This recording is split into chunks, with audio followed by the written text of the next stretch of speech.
Hi, welcome back to Project Live Awake. This channel is all about mastering your mindset, raising your vibe so that you can wake up to all that you truly are.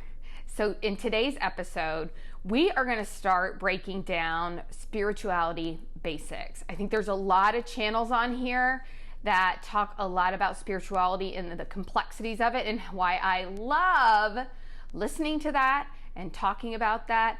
I am really drawn to helping those of you that are just getting started on your journey and not exactly knowing where to begin. This is going to be all about looking at your inner world versus your outer world and really what that is all about. So stick around.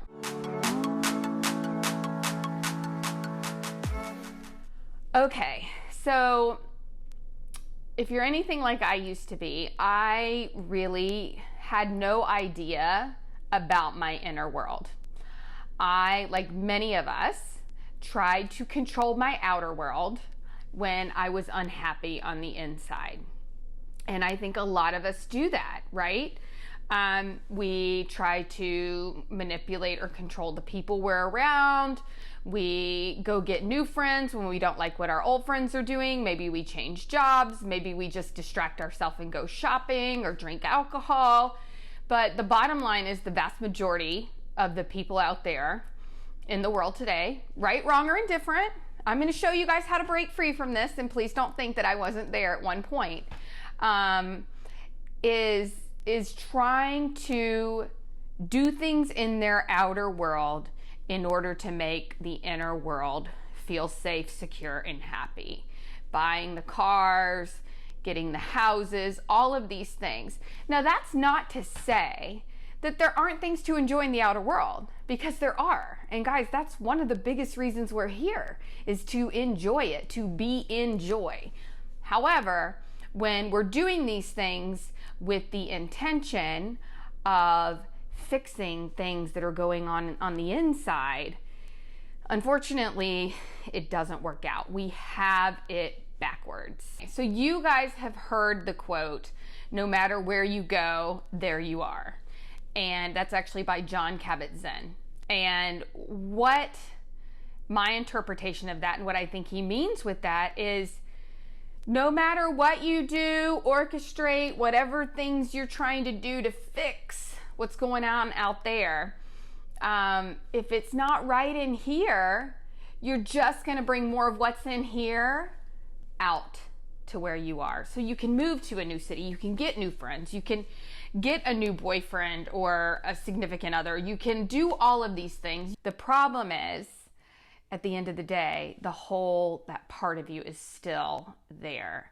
So that's where I want to say, why don't we flip that? Instead of focusing and saying, can everybody in my outer world just act right so that I can be happy? Instead, let's go within. Let's truly take the time.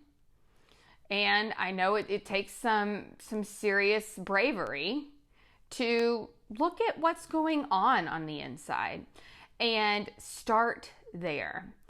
And so what you're going to find, if you take the time to separate what you think of is yourself from those thoughts and that voice that's going on in your head, you start to realize that everything begins with you.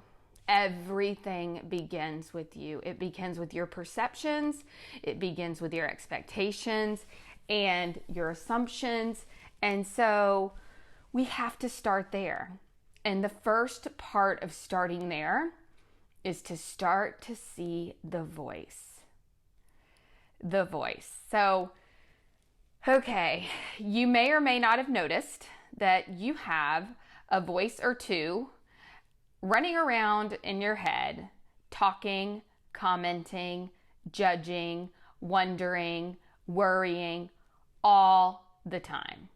Now, you may not have noticed it, and a really good analogy, being a fish out of water. You don't know that it's happening until you notice it. Just like a fish doesn't know that it's swimming around in water its whole life until it jumps out of the water and it realizes, oh my gosh, I have been in this water this entire time. And it's very much the same thing with these thoughts and this voice. So the first thing to do with this, and meditation does help. However, you really start to watch it all the time. You start to watch it.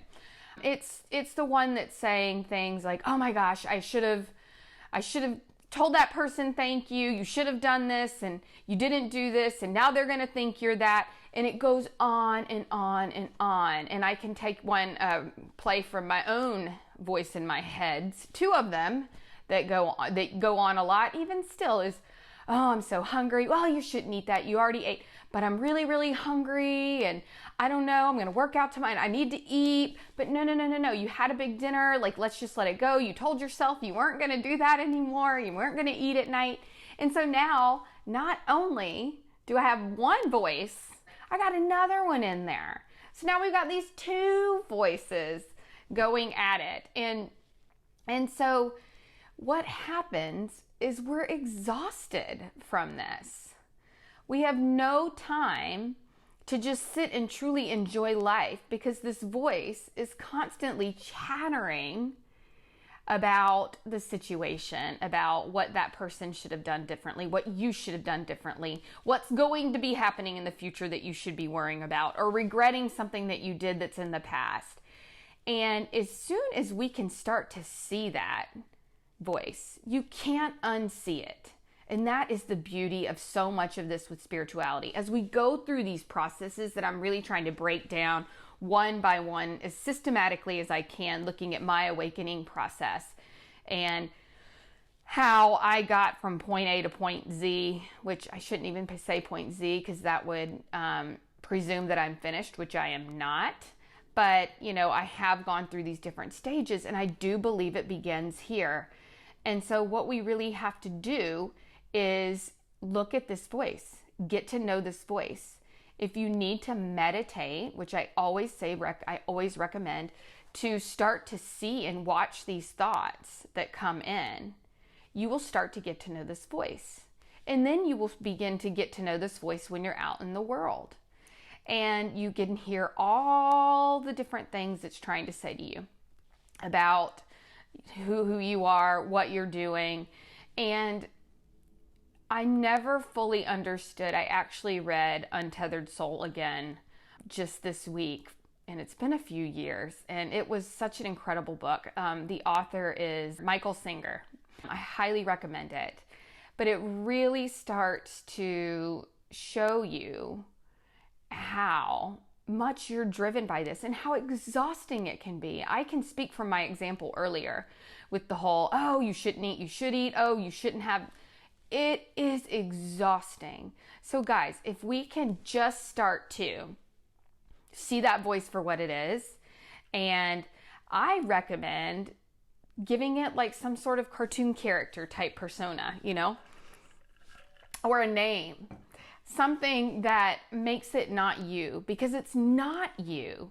Because if you can tell that voice right now to say hello inside, if you can tell that voice to scream or to laugh and just imagine it on the inside, then that's not you. That you are the being inside there telling that voice to say those things or to do those things. So if we can stop, or at least lessen our identity with this voice and thinking that it's us, and begin to make the sort of shift into seeing that we're the person watching the voice, then things really start to materialize for us in a different way. They start to shift.